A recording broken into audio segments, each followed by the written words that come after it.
Welcome to Bitstorm, a comedy game design podcast by two guys who know nothing about comedy nor game design. I'm Ben Slinger, and with me, as always, is Trevor Scott. Hello. Hello, Trevor. Got a rather deep voice today because I'm not feeling exactly well, but it's okay. A little sickly. A little sickly. But you've taken your... pseudoephedrine. Broken, yes. What is it? Yeah, is that the deconstructed meth? And... yeah. That's pretty much how it works. Yeah, that's what you get at the fancy restaurants, right? Yeah, pretty much. So, yeah, we're just going to go back to our good old friend, Random Movies. It's been working well. We've been having fun with it, and that's what counts. That's all that counts. So, we're gonna take a random movie each. We're gonna talk about the title, the synopsis, and just use that as a jumping off point to riff on some video games. So let's do it. 3, 2, 1 movie. 3, 2, 1 movie. I've got Exit Protocol. Ooh, okay. What's that about? An assassin whose speciality is killing other assassins trying to get out of the business, tries to get out of the business for himself, and then must team up with his former mark to escape the hired killers now gunning for them both. Okay, so it's just assassins all the way down. Yeah. Well, I have my Oxford year. Mm-hmm. An ambitious American fulfilling her dream of studying at Oxford falls for a charming Brit, hiding a secret that may upend her perfectly planned life. So, I mean, he is his assassin. secret is that he's an assassin, right? Yeah. Who kills other assassins. Yes. He falls for her. And that's why he wants to get out. Yeah. Yeah. But then is she an assassin secretly as well? Or does she find out and then decide she wants to be an assassin? That's actually what would be most fulfilling for her. And then he's like, no, I want to get out and live a white picket fence life with you. And she's like, nah, I want to be an assassin now. He looks at her finger and it's like, her ring finger's cut off and, it's the whole Assassin's symbolic. Creed thing. Oh, I see what you mean. I thought you meant that, like, no, I'm never getting married. Cut off my fucking ring finger off my left hand. No, but that's the usual finger that gets cut off for the Assassin's Creed. Yeah, so the blade can use the hidden blade. Yeah, gotcha. So I know I really like this idea. I think I like setting it at Oxford, like setting it at a prestigious old university is fun. Yep. I think even bringing in some of the school elements of it could be interesting. Yep. She's going to school there. He's, I guess, going to school there, or is he, is he undercover? Like, why is he there? Or maybe he's just a local. So I'm gathering you're playing her. Maybe. I mean, it very much depends on what type of game this is, right? Yeah. I can definitely see this as a visual novel with choices. Is it wrong to have a game about assassins and you never get to assassinate anyone? I don't know.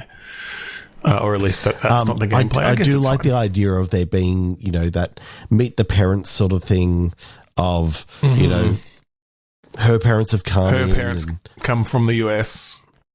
And, they meet him and father just excuses himself from the table, goes out to the car, comes back and starts opening fire in the restaurant and all this sort of stuff because he's an assassin. Of course, or at least he's like, or he's either an assassin or he's a billionaire or something, or he's like high up in some sort of organization where he's like, he knows who the assassins are and he's like, oh shit, I'm about to be assassinated. Like he might not, even if he's not an assassin himself, he's like, oh, he knows. This guy's trying to get out. I need to take him out because there's a bounty on his head. Yeah, I mean, even that. Yeah, that's what I was sort of going for. And then, it's like I like that. I like the idea of the dad. He's not an assassin. At all. He's actually like a nerd. He does the computers for like one of the intelligence organizations or something, but that's why he knows. And the bounty is so huge on this guy's head that he's like, no, I have to take this opportunity. It's completely out of the blue. University. And then yeah, exactly. Do you know how expensive Oxford is? Do you know how expensive your wedding's going to be eventually? But here's who I wanted to marry. You'll find someone else. There's always someone else. Pew, pew, pew, pew, pew, pew, pew. Yeah, I like that. I could see a visual novel-ish sort of thing.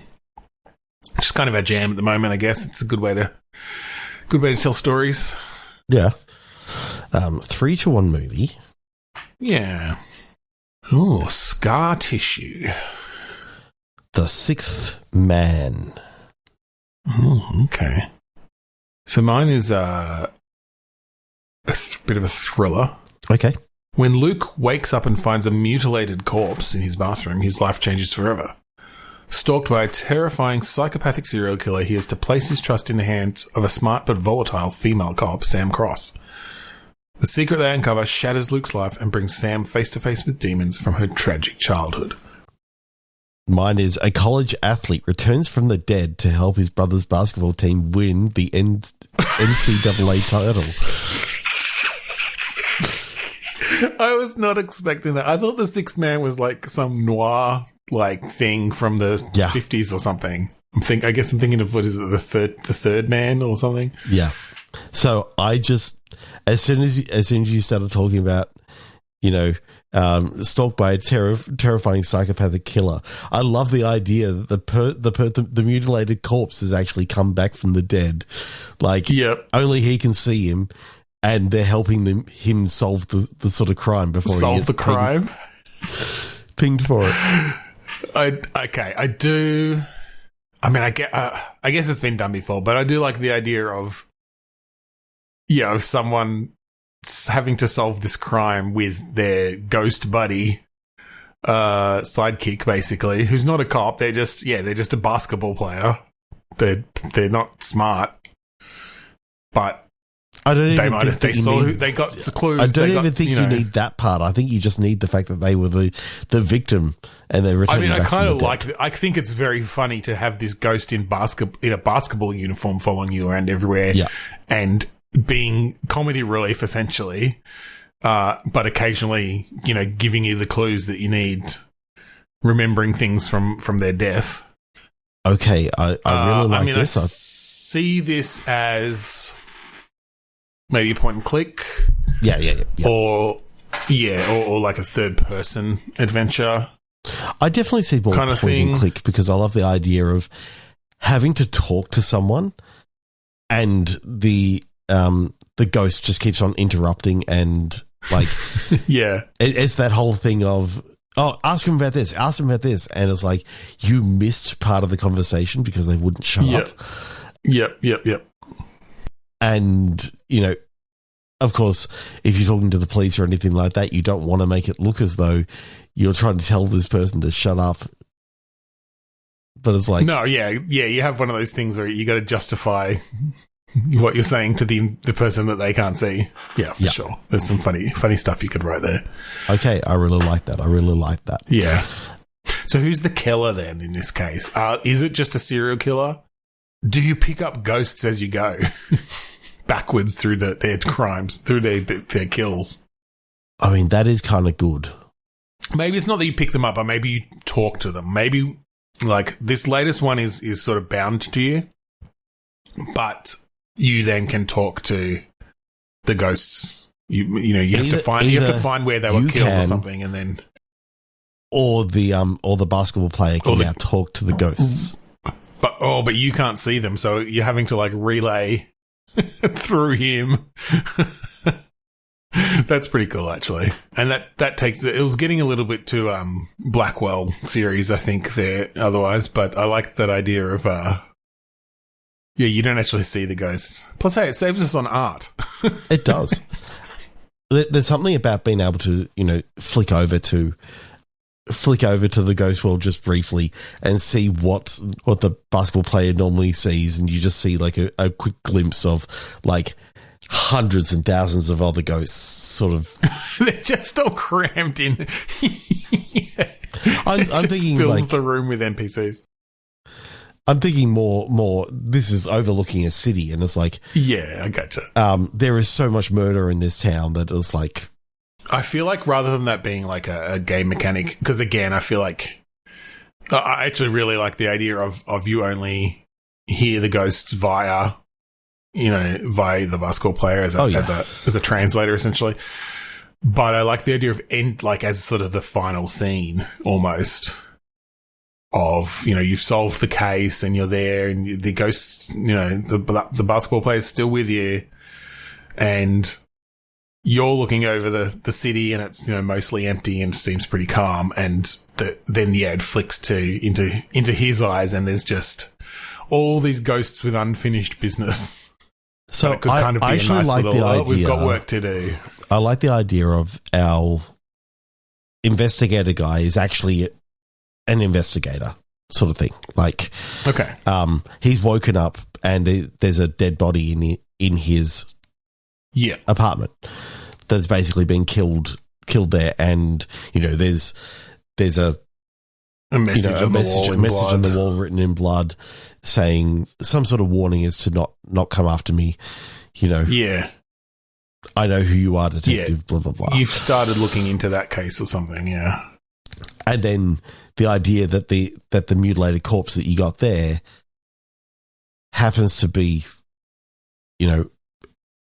a friend of yours from, high school or something. They were the basketball player, and so them and.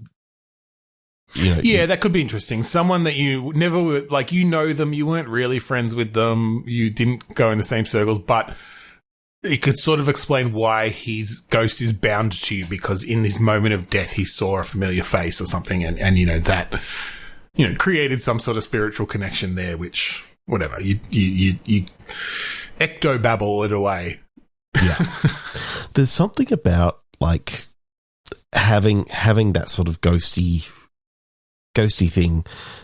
I know it feels really quite good that you could actually get a different side to the investigation, like than what you normally would.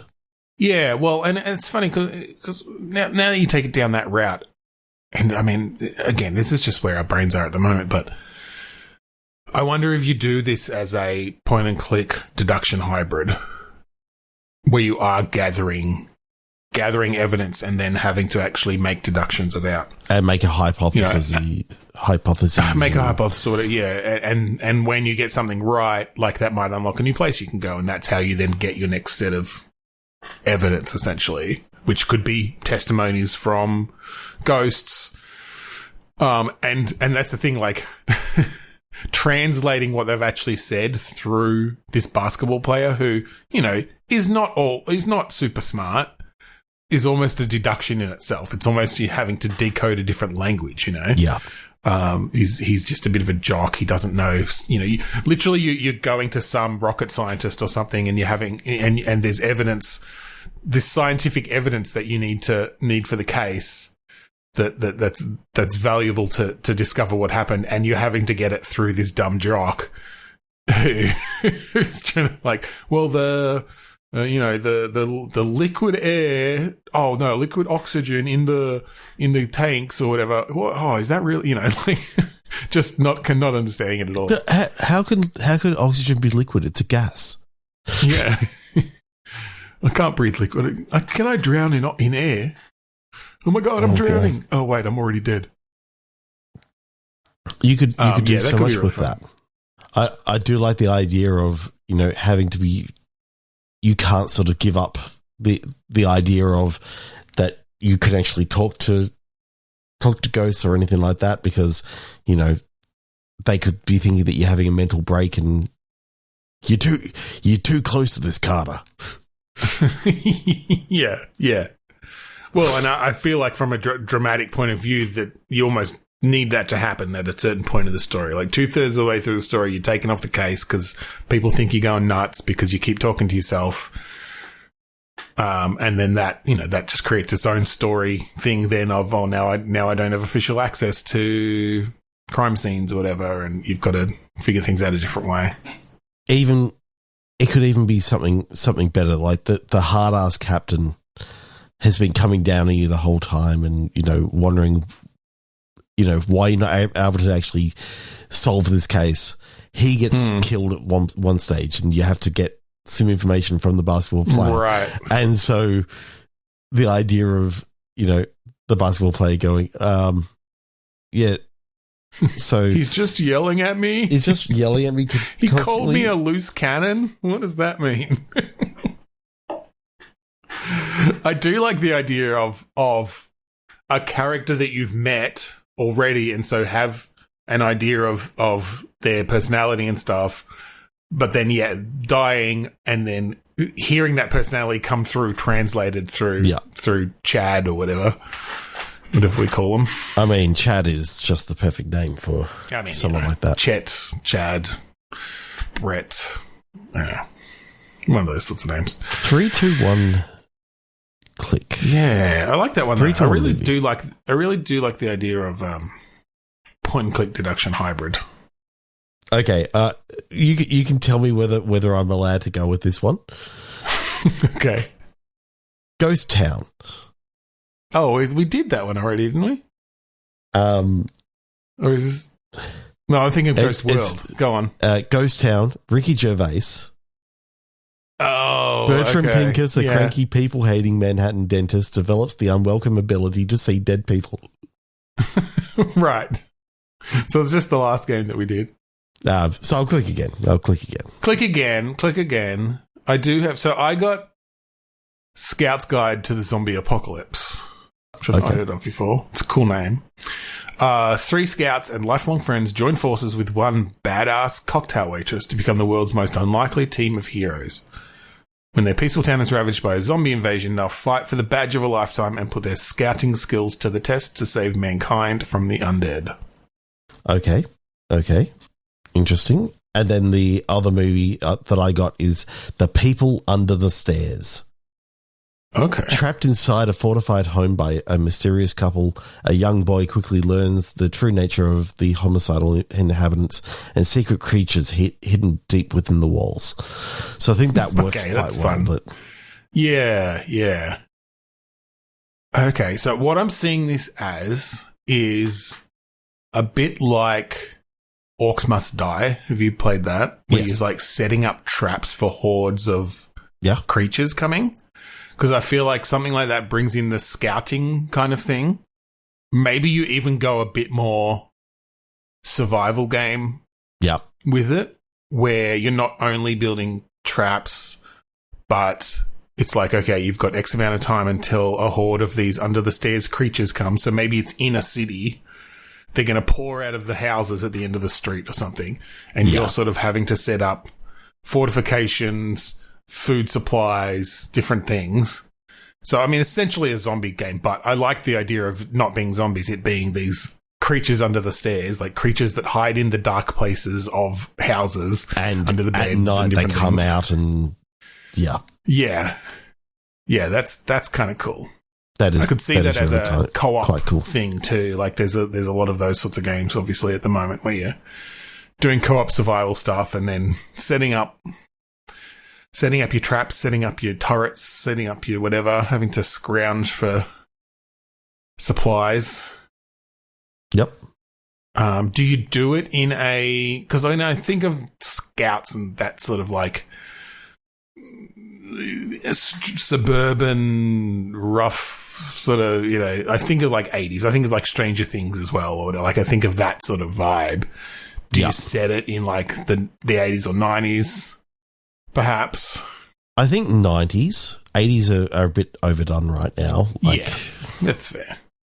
Plus, we're in 2025. The 90s is fucking 30 years ago. It's still pretty damn retro. Yeah.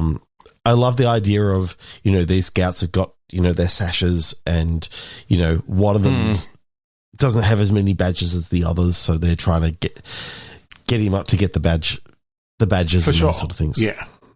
Oh, well, actually, I mean, maybe your character, depending on if you do it co-op or not, but like your character, it's your fucking first week at Scouts. Or it's your first, or you've only been there a year or whatever. Yeah, you've only got a few badges. But I do like the idea of earning badges in the apocalypse, like earning badges through the survival and the killing and the whatever. Oh, that you do through fighting these creatures. You set this amazing trap that launched one of these things into the air. That's your not tying badge, because you had to tie a good knot. That's it. Even if you just did it 32 bugs on fire, that's your fire your fire lighting badge. You can't fire badge or what. Yeah. Well, that's it. Even if it's just a conceit for kind of leveling up or something, but or just like achievements. But yeah, I like that idea of it being the very wholesome, like light campfire badge, but you get that after setting 50 bugs, setting 50 of these creatures on fire as they run around screaming in pain. And at the end of the day, you get to sell all your badges in a mini game. All right, 3, 2, 1 movie. 3, 2, 1 movie. This is an interesting movie. It's called Zoom from 2016. Is it like superheroes? No, a multi-dimensional interface between a comic book artist, a novelist, and a film director.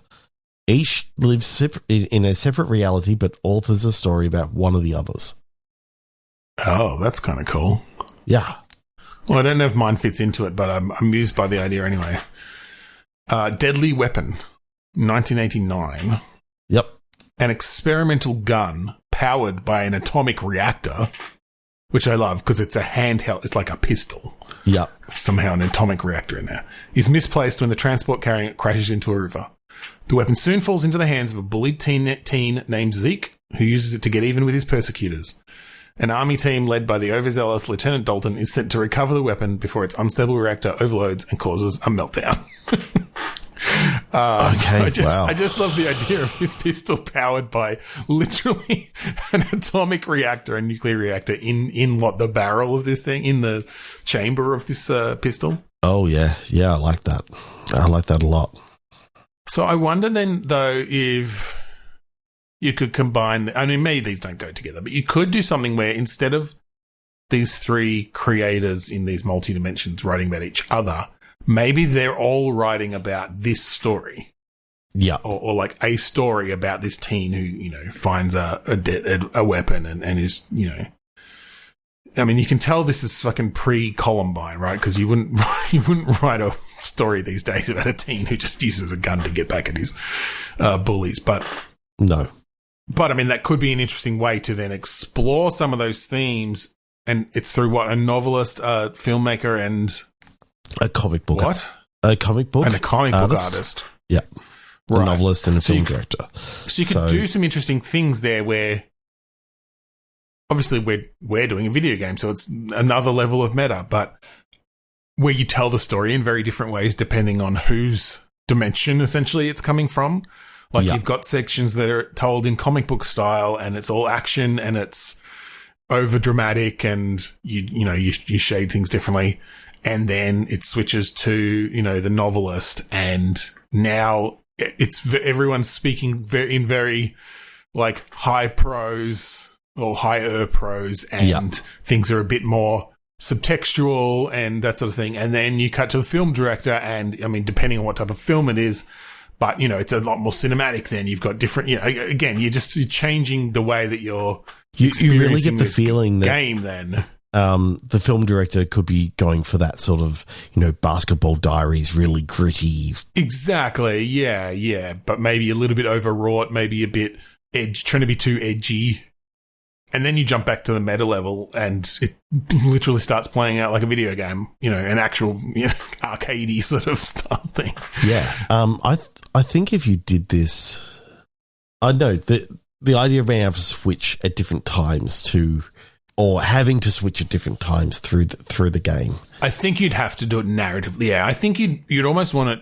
You'd almost want the narrative to drive like what is either the best medium for what's happening in the story at that time, or to subvert it and make it interesting, the worst medium, right? Like there's a part where he's having a really serious chat with his parents or something because they've discovered that he's got this weapon and that he's been bullied, and it's in the freaking comic book style, and it keeps playing out in ways that you wouldn't expect because of that or something. Either that or you just get big onomatopoeia, when he has an epiphany above his head. Just That's the great. emotions that he's feeling are bursting out like fucking Batman pow symbols. Okay, let's go one more. Yeah. Ooh, Contact.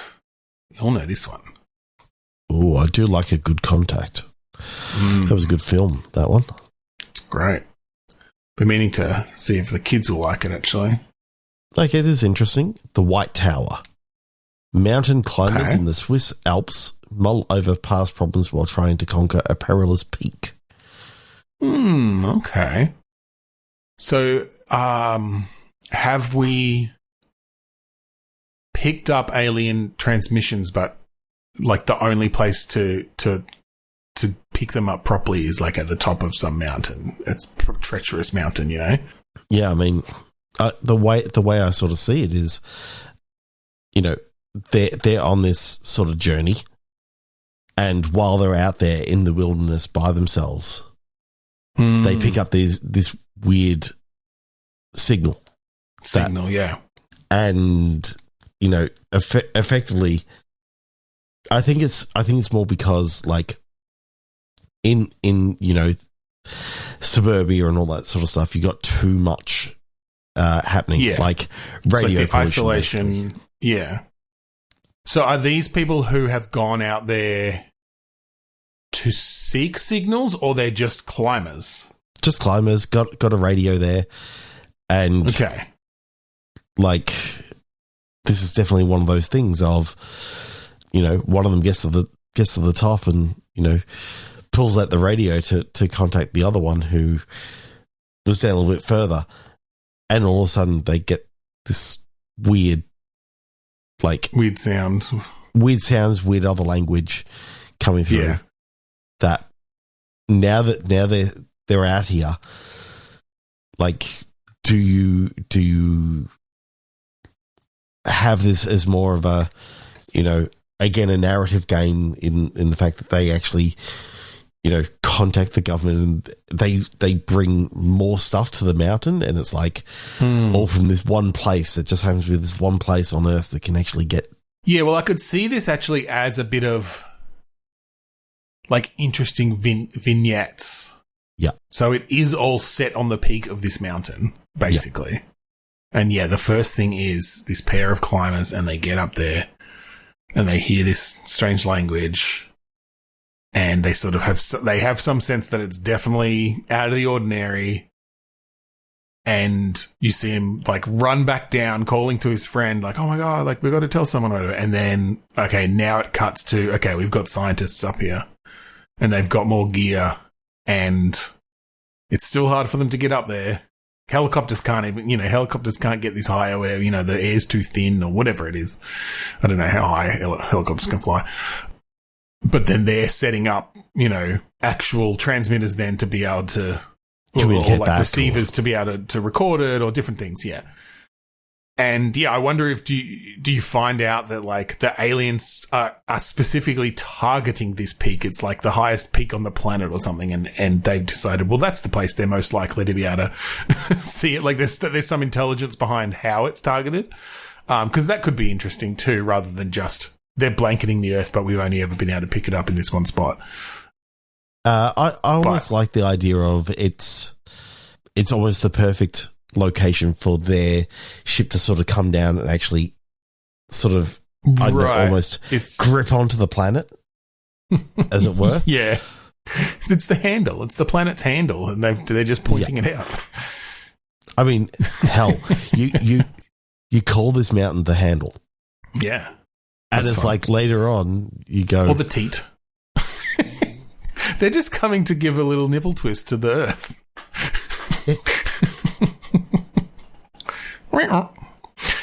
Yeah, no, I mean, do you do the sort of... It turns out that they're not friendly, or at least they're not... They don't even know there's life here. It's like a Hitchhiker's Guide to the Galaxy thing. They're planning to destroy Earth to put a highway through or something. I know. I kind of like the idea. That's why this whole thing is not about that. It's about it's it's sort of about, like, this is the first contact, and this is all the stuff that leads up to that.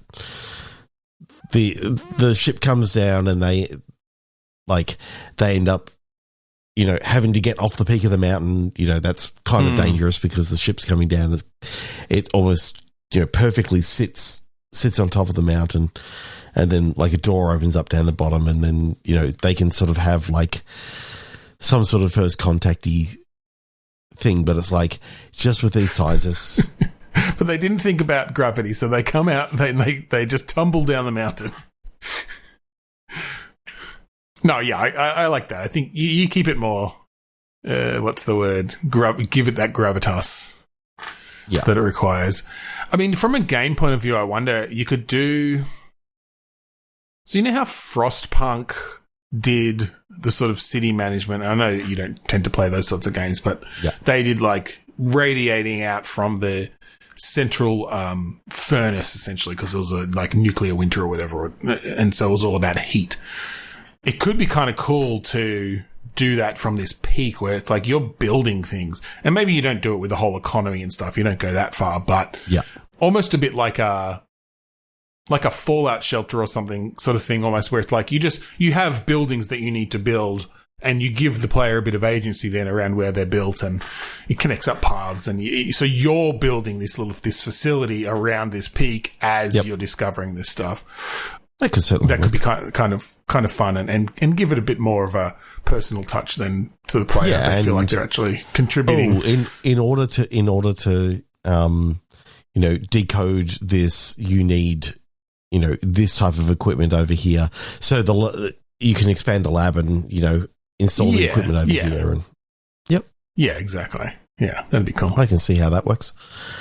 Cool. Well, I think that about does it for today.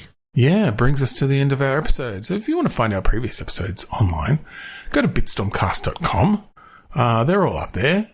And hey, if you want to go and wishlist our game that's coming out early next year, hopefully with a demo by the end of this year, go to bitstorm.games or search for the Grant Grover Anthology on Steam, because it is now live, which is very exciting.